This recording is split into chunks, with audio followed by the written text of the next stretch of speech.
Narudia, hakuna mtu ataumwa katikati yetu. Nimefuta historia ya magonjwa kwenye miili yenu. Sitaki kujua mwenye una kusumbua.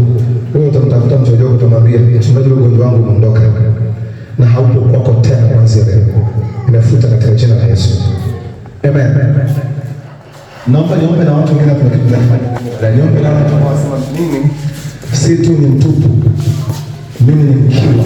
Yaani kuna vitu nilikuwa navyo vimepotea.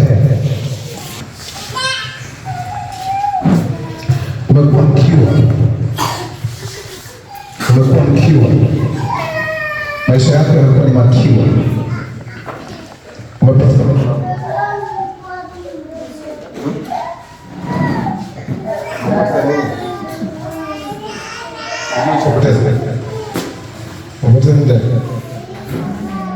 Amani ndio imepotea kabisa.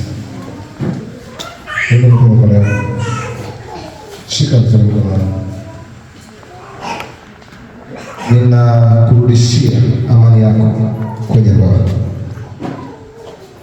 Mimi ninayo mamlaka juu ya ndoa. Ninatangaza sasa katika jina la Yesu, amani yako ikarudi, ikarejee, ikarejee, ikarejee, narudia, ikarejee, ikarejee kwa jina la Yesu.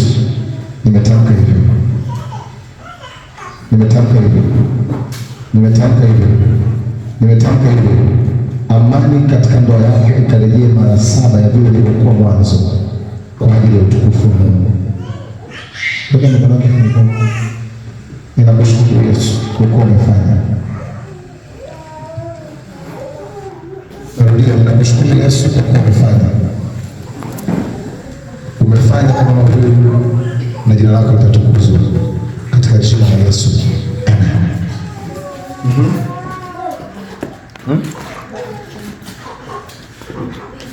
Hebu niangalie sasa.